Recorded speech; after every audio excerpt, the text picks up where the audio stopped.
महाशिवरात्रि कब है और शिवरात्रि का व्रत हम कब से शुरू करें और शिवरात्रि की पूजा किस समय की जाती है। जो 4 पहर की पूजा होती है, क्या रात्रि में भी भगवान शिव का अभिषेक हम कर सकते हैं। बहुत सारे लोग कहते हैं कि शिव जी का प्रसाद नहीं खाया जाता है। क्या शिव जी की पूजा में हवन आदि किया जा सकता है। और जो रात्रि जागरण में अखंड दीप लगाया जाता है, उस दीप को हम कहाँ रखें। शिवरात्रि पूजा से संबंधित बहुत सारी जानकारी इस वीडियो में हम आपके लिए लेकर आए हैं। यदि आपके पास शिवलिंग नहीं है और आप शिवलिंग अपने घर में लाना चाहते हैं, तो जो यह कृष्ण पक्ष की चतुर्दशी, इसे महाशिवरात्रि कहा जाता है। अब बहुत सारे लोग हर महीने की शिवरात्रि करते हैं, यानी चतुर्दशी का व्रत करते हैं, और बहुत सारे लोग पूरे वर्ष की चतुर्दशी पुण्यफल लेने के लिए हर वर्ष की एक शिवरात्रि का व्रत करते हैं। तो आपको बता दूं कि पंच महाव्रतों में शिवरात्रि का व्रत आता है। जैसे एकादशी का व्रत महापुण्यदायी होता है, पंच महाव्रतों में उसी प्रकार से यह महाशिवरात्रि का व्रत भी पंच महाव्रतों में आता है और इसे सबको करना चाहिए। आप बालक हैं, वृद्ध हैं, सुहागन हैं, जैसे भी हैं, आप महाशिवरात्रि का व्रत ज़रूर करें। भगवान भोलेनाथ की पूजा माता पार्वती के साथ करने से हमारे वैवाहिक जीवन में खुशियाँ आती हैं। यदि विवाह नहीं हो रहा है तो आप शिव जी की पूजा अवश्य करें।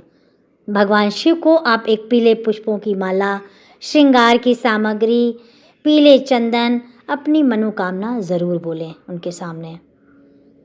शिवरात्रि वाले दिन आपका विवाह का योग बनता है।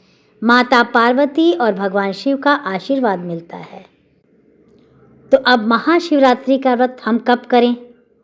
वर्ष 2026 में शिवलिंग लाने का क्या नियम है और शिवलिंग कितने प्रकार के होते हैं और शिवलिंग की पूजा हमें कैसे करनी चाहिए।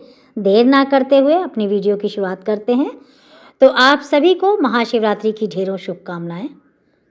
फाल्गुन मास की जो महाशिवरात्रि है, माता पार्वती भगवान शिव के मिलन का भी दिन माना गया है। इस दिन भगवान भोलेनाथ का विवाह माता पार्वती से हुआ था और इस बार 15 फरवरी को यह महाशिवरात्रि का पर्व मनाया जा रहा है। महाशिवरात्रि पर भगवान भोलेनाथ की पूजा की जाती है और हम सभी चाहते हैं कि अपने घर में भी करें, मंदिर में भी करें। तो घर में करने के लिए यदि आपके पास शिवलिंग नहीं है तो आप ला सकते हैं। एक दिन पहले, महाशिवरात्रि के एक दिन पहले आप लाकर और महाशिवरात्रि की पूजा की शुरुआत आप कर सकते हैं। देखिए, शिवलिंग लेने के कुछ खास नियम होते हैं। तो पहली बात, तो आप घर में शिवलिंग रख सकते हैं, लेकिन बहुत बड़ा शिवलिंग ना रखें, छोटा शिवलिंग रख लें। आप अपने हाथ के बराबर अपने हाथ के बराबर इतना इस तरह से नाप लें, जैसे अंगूठा होता है ना, अंगूठे के बराबर 4 अंगुल, 5 अंगुल, 6 अंगुल के शिवलिंग बहुत शुभ माने जाते हैं।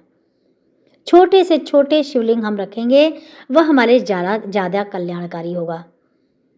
तो हम बात करें कि कौन सी शिवलिंग रखें। तो बहुत सारे लोग होते हैं, जैसे स्फटिक के शिवलिंग, नर्मदेश्वर शिवलिंग, सोने चांदी के शिवलिंग होते हैं। तो आप अपने घर में नर्मदेश्वर शिवलिंग रखें। इस स्फटिक यदि ले सकते हैं तो आप अपने घर में विराजमान कर सकते हैं। शिवलिंग रखने के कुछ खास नियम होते हैं, जैसे कि बहुत सारी बहनें जो होती हैं ना, गमलों में रखना चाहती हैं कि हम अपने घर के गमलों में, तो देखिए तुलसी जी को गमले में शिवलिंग नहीं रखना होता है, नहीं रखना चाहिए। मतलब गमले में रखना है तो गमला आपका साफ सुथरे स्थान पर होना चाहिए। गमले में बेलपत्र का पेड़ लगा होना चाहिए और साथ ही शिवलिंग का जो अर्घा होता है ना, जलहरी, जिसके बारे में मैंने पहले बता दिया अपनी वीडियो में, उत्तर दिशा में होना चाहिए।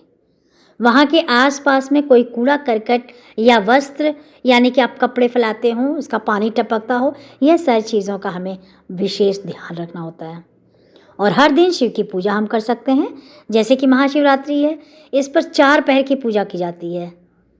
4 पहर में अलग अलग चीज़ों से भी अभिषेक कर सकते हैं, सिर्फ जल से भी अभिषेक कर सकते हैं। हम गृहस्थ में बहुत सारे मंत्र, बहुत सारे नियम कुछ भी नहीं समझते, फिर भी आप भोलेनाथ की पूजा पूरे श्रद्धा भाव से सिर्फ नमः शिवाय का जाप करते हुए भी कर सकते हैं।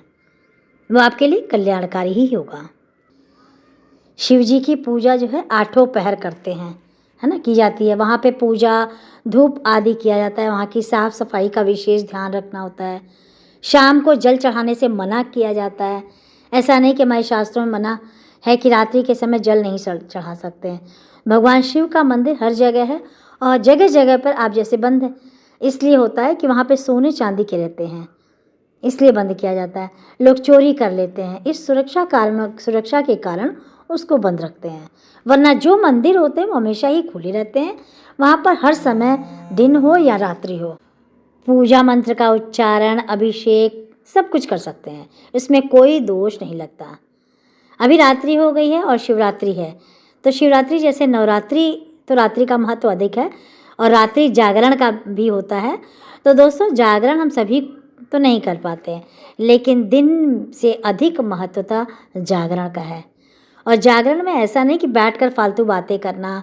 जागरण का अर्थ है कि भगवान की कथाओं का श्रवण करें, उनके मंत्रों का उच्चारण करें, भजन कीर्तन करें, वो होता है जागरण।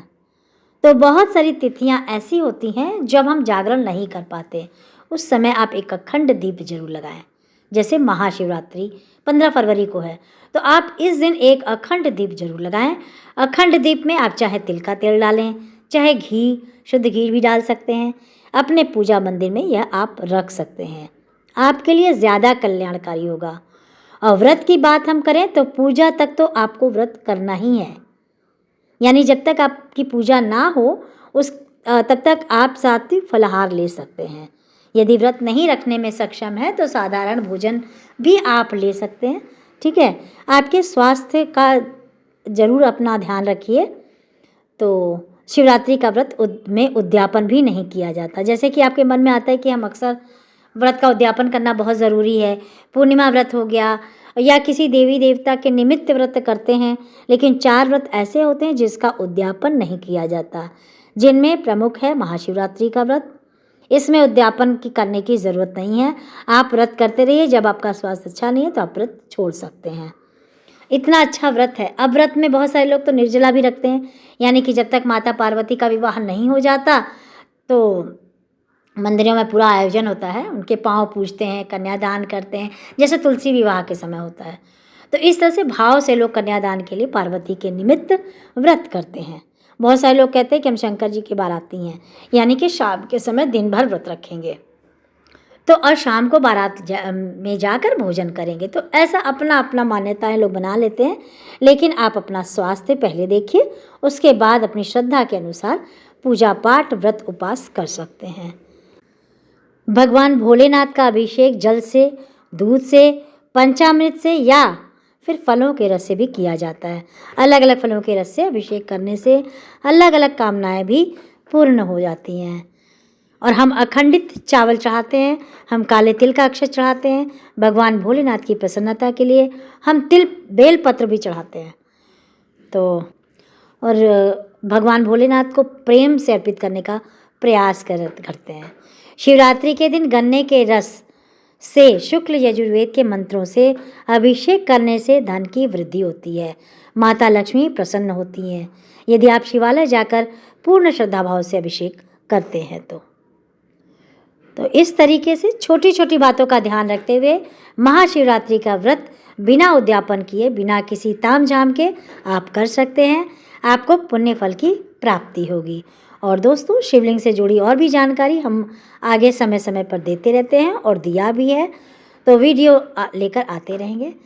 और हमारी वीडियो अगर आपको हेल्पफुल लगी हो तो प्लीज़ वीडियो को ज़्यादा से ज़्यादा लोगों में शेयर करिएगा और आने वाली वीडियो के लिए सब्सक्राइब करिएगा। तब तक धन्यवाद। स्वस्थ रहें, मस्त रहें और व्यस्त रहें।